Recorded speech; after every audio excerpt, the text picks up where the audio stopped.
What is up, movie buffs? What is up? Welcome back to the first ever episode of Cameraside Chats. I am your host, Bill Drexler, and this goof is... I'm your bearded host, Rob Toner. He is. So a little bit about Cameraside Chats, since it's new.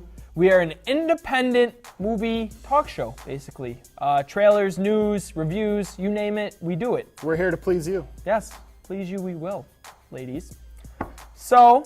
I think we should just dive in. Let's First dive in. episode, let's do it. First up, in this week's first ever Trailer Explosion!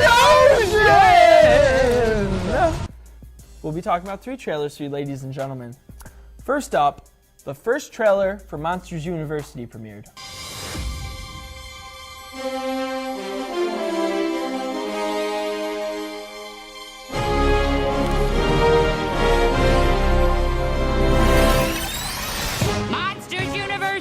Anybody getting off? I'm officially a college student! Okay. Monsters University is the prequel to Pixar's 2001 Monsters Incorporated. You have returning characters Mike and Sully, played by Billy Crystal and John Goodman. They're returning. But this time, they are in college. Back a few years, if you will. They are both at the University of Fear, and they're both majoring in scare. From the trailer, what Rob and I saw, Sully being the big hulking teddy bear lovable monster he is, he's kind of a bro. He's playing sports in a fraternity. He thinks he's better than everyone. You don't think I'm scary.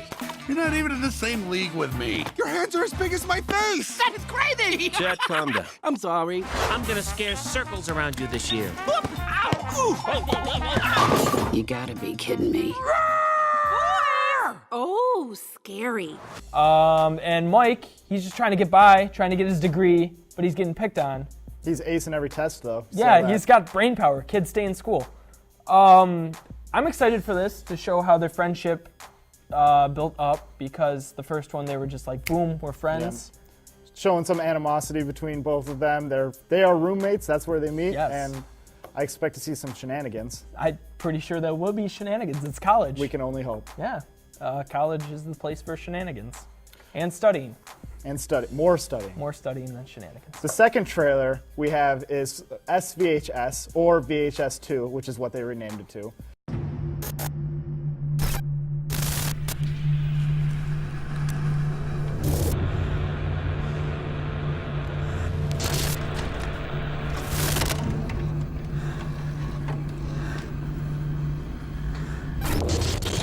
This is a sequel to VHS, which was a horror anthology with 6 different directors doing short horror films.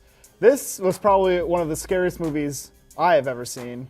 I know Bill's pretty scaredy cat, but... Yeah, Poop Rectum came out. I watched this movie. Scary. So this sequel, it has 6 directors, including Gareth Evans from The Raid. Badass Kung Fu Indonesian movie, see it. Eduardo Sanchez, the director of the Blair Witch Project. Very scary movie. Very scary. And Jason Eisner from Hobo with a Shotgun. Very bloody and B. So this was picked up by Magnolia Films, and so it should be on demand soon. Right now it is going to be playing in the South by Southwest Film Festival, and look forward to it. The trailer looks very scary.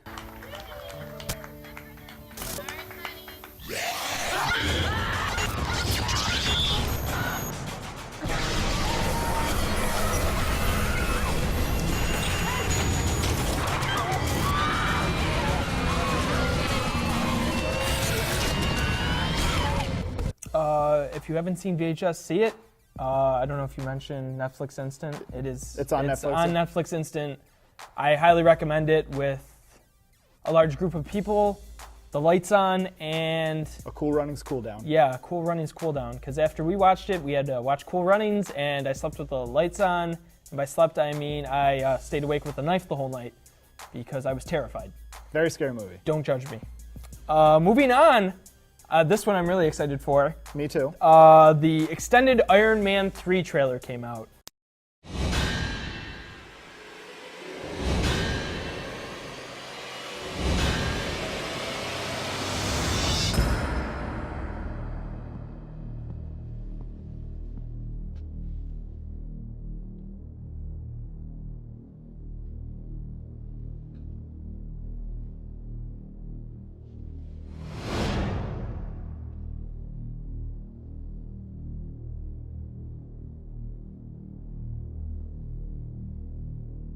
That might have been more extensive than extended. I mean, by extended, you have Robert Downey Jr. staring at a camera breaking the fourth wall for 30 seconds, and then the 30-second trailer, but it's still pretty cool. I mean, Robert Downey Jr., I mean, he's cool. He's very cool. He's not doing drugs anymore. Good job, Robert. No, good job. We're proud of you. We're very proud of you, Robert.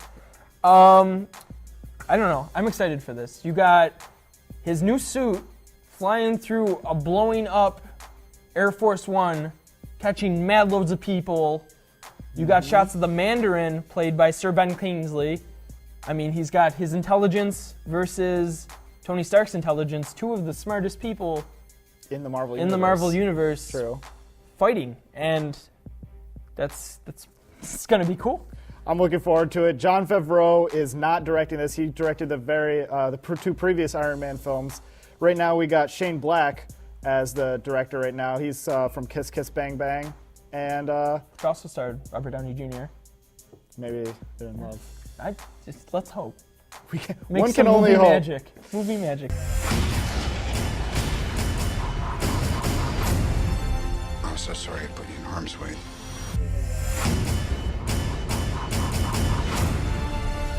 You gotta find out who did this. You'll never see me coming.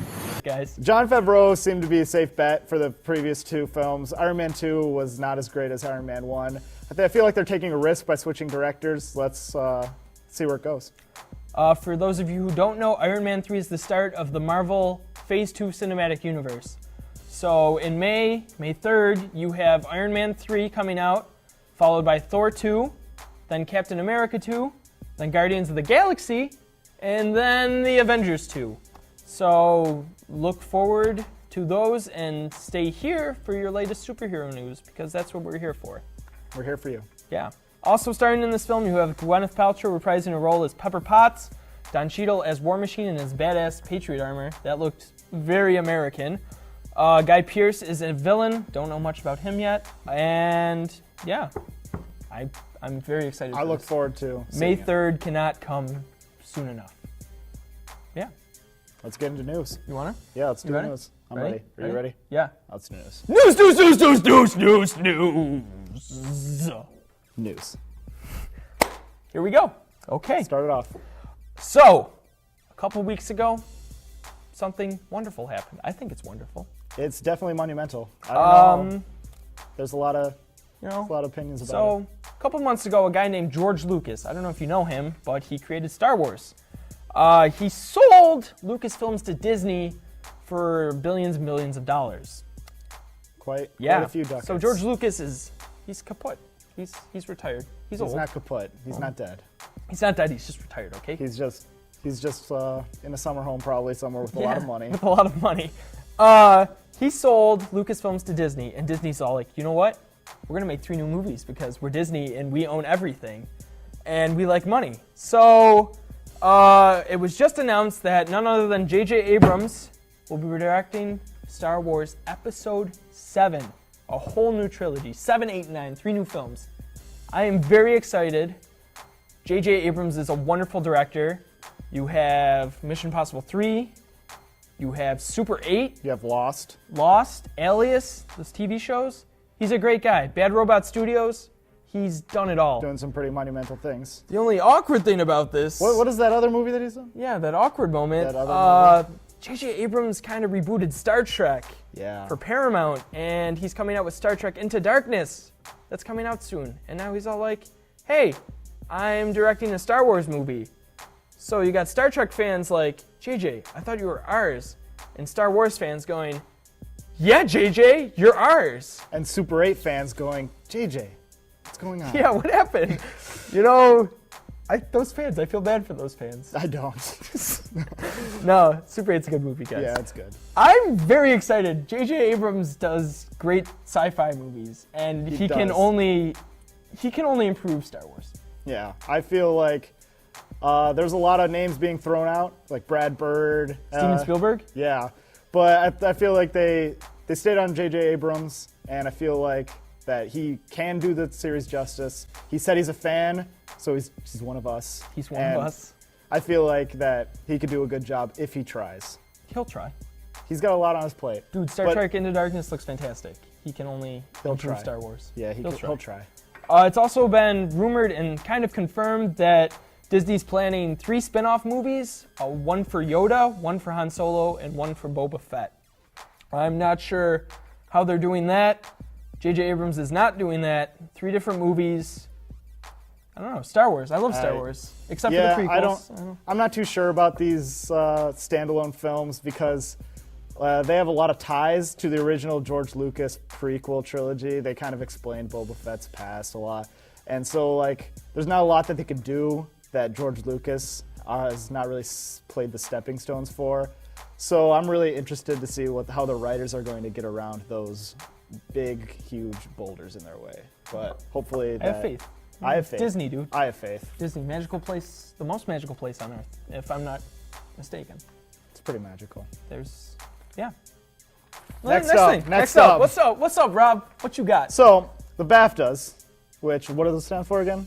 A bunch of words? It's British. It's the British award ceremony equivalent to the Americans' Oscars across the pond. So the BAFTAs were a couple days ago, and Tarantino was there. He won an award. Quentin Tarantino. Quentin Tarantino. He won an award. An award. He did. He did. And he was interviewed by Empire Magazine. Now that's a magazine. It's paper, and you read it. So he was interviewed by this magazine, and he said, to quote, that the Inglourious Basterds and Django Unchained, that it begs a trilogy. Begs is in bold, guys. Begs a trilogy. He bolded his statement. He says he hasn't decided about what yet, but he wouldn't be surprised, ... I don't know what he'd be surprised about. I don't know what that statement means. He's confusing, Quentin Tarantino. He's very confusing. Very confusing man. So what to get about that is he doesn't know what he's going to do it about, but he's going to do a trilogy where he rewrites the past. And Quentin Tarantino universe he's creating there. There's been rumors about it being about Killer Crow, which was a subplot to Inglourious Basterds, about a group of World War II black soldiers as they go on an Apache war. They killed the white man. Yeah, they killed the white suck. man. We really suck. That would tie in Inglourious Basterds and Django Unchained pretty neatly, but problem is we've already seen a World War II Tarantino film, and that I want to see him do something different. I heard that he was talking about a gangster film for a while, a 1930s gangster film. That would be awesome. I feel like the gangster themes really play along with what Tarantino does. He is a gangster writer. But director. also, Tarantino is a liar. He's not a liar. I've talked about this with you numerous times, and he's not a liar. We have to remember that Tarantino lies about lots of things. Go. Name him. Okay. Tarantino has said that he wants to produce a Vega Brothers film. He said he wanted to, but John Travolta got super fat in Scientology, and who knows Michael Madsen anymore? Does anyone know who Michael Madsen is? Who is he? Michael Madsen watched 2013. Yes. He'll be on the show next week. He still said he was going to do it. He still lied, and it's not going to happen. It probably will never happen. It won't. I just said they won't. So half a lie. So half a lie. I'll take it. Okay. Compromise. So he also said that he wanted to do a third Kill Bill movie. Yeah, rumored still. He never said it's not going to happen. You got you got time, dude. Yeah, but let him work. Also, time is dwindling down in the movies that he said he's going to. Okay, so what Rob's bringing up is Tarantino said he's going to retire after 10 films, and he is currently at 7 films. So, okay, you got the World War II trilogy, 1 more film. Okay. That leaves 2 more movies. Kill Bill 3, and who knows what. He's probably also a liar about that, too, because I doubt that after those 10 movies that he'll probably still want to do it. He said he's got in for the film aspect of it, but I think that Tarantino can't stay away from the camera. I believe he can because he loves film, and film is dead. Since 2008, Tarantino has been talking about the whole bloody affair, which is Kill Bill 1 and Kill Bill 2 in a giant supercut with missing footage and black and white footage that's in color, new titles, no cliffhangers, and a lot of people are looking forward to it. And I've never heard of it, so I think you're lying and you're trying to make Quentin look bad. Okay, well, there's a thing called the Google. So let's use the lie calculator. You got half a lie plus half a lie equals 1 lie, Quentin Tarantino, and you got 1 lie, Rob. They both cancel out, so there's no lies. We're tied for lies. No, there is no lies. They cancel out. 1 and 1 is like 0 and 0. Still tied. Whatever, dude.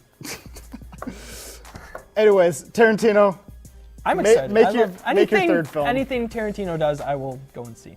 Yeah. Go see Django Unchained. Very true, very true. Go see Django Unchained. Go see it. Okay, that's it for movie news. News. Next up is a movie review. Movie review. What movie are we reviewing today? We are reviewing Paul Thomas Anderson's, or P.T. Anderson's, Cool kid. cool kid, The Master. How'd I get down here? You're acting aggressive because you drank too much alcohol. What do you do? I am a writer, a doctor, a nuclear physicist, a theoretical philosopher. But above all, I am a man, just like you.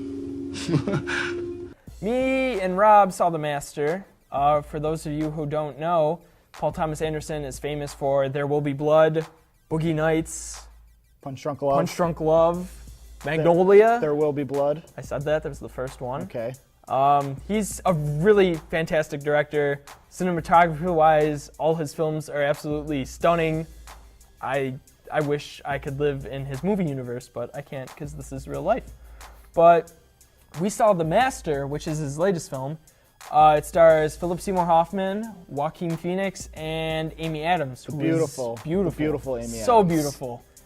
I don't know. I thought it was beautiful. I thought the movie was almost as beautiful as Amy Adams. She Not was quite. in it, but I mean, the movie was very beautiful. In fact, the cinematography was amazing. The way that Paul Thomas Anderson sets up his shots, it's, I don't know. yeah, I was aroused watching this film. yes. Let's just say that. That doesn't happen often.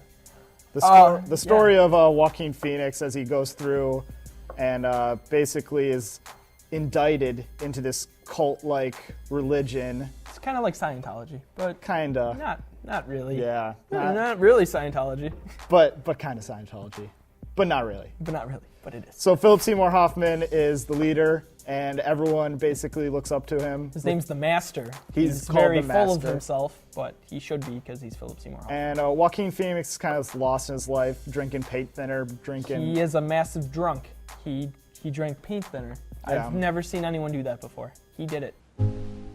I wonder how he got here and what he's after. Is it really all so easy that he just came across us? You are an everlasting spirit, Freddy. I don't believe you. You make this up. I know you're trying to calm me down, but just say something that's true! Are you thoughtless in your remarks? Do your past failures bother you? Is your life a struggle? He's lost. He wanders onto a boat, and Philip Seymour Hoffman's there and Kind of adopt him. kind of adopts him. To They kind of have a father-son Yeah. relationship. The story is great. We don't want to give away too much, but it's basically Joaquin Phoenix, this lost drunk man after World War II, because this is set in the 50s. He stumbles and he finds this new religion and this new way of thinking that no one else in the rest of the United States thinks is real. And he wants to believe, and things progress from there.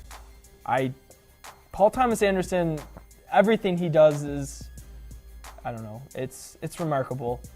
And he was not nominated for an Academy Award this year, and that kind of makes me upset. Such a shame. But all three actors we mentioned were nominated for Academy Awards. So the best of luck to them because they definitely deserve it. What would you say out of 10 that you would give The Master? I'm interested. Wait. Let's write it on our hands. No. Let's write We'll it on just our say it. We'll just say it. At the same on time? the count of three. Okay. Okay. 1, 2, 3. 8.5. 7. Wow. Whoa, 7. You know, I love this movie. I thought it takes some thinking. If you don't like thinking and watching movies, don't watch this, but you should see it. I wouldn't say it takes some thinking. It's kind of straight to the point. It's they bring up some psychological issues, but I mean it's nothing too difficult, and I feel like that the character of Joaquin Phoenix makes some great strides, and that there's a lot that could have been done with the religion itself, and that I feel like that those things were lost opportunities. That's why I gave it a 7. Okay. 7 is not bad. No, it's not bad. 7 is 7's amazing. pretty good. 7's above average. 7 is way above Way average. above average. But maybe Yes. not way above average. It's average. I kind of want to change it now. Too I'll give it a 7.5. Okay, we're good. 7.5 We got and 8.5. So that's the first episode. First episode. We want to thank all of you for watching. Stay tuned next week for our analysis of who's been nominated for Oscars. If you don't know, the Oscars is in 2 weeks, and next week we will be going through the list and making our predictions on who we think is going to win the Golden Man. And our movie review of Die Hard 5. Yes, we're going to see that, and I am super pumped. Hopefully next week, Michael Madsen will be here. We don't know. I have to talk to his agent. Yeah. Well, that's all we have for tonight. I am Bill Drexler. And I'm Rob Toner. Bill Murray, if you're watching, we love you, and we would really like you to be on our show. If anyone knows Bill Murray, please show him this. Please. And have him contact us. Just give him a ring. Yeah, just ring send him a link. ding, ding, dong. Facebook a link to him. Facebook. And Bill Murray, please come on our show. Keep watching, my friends.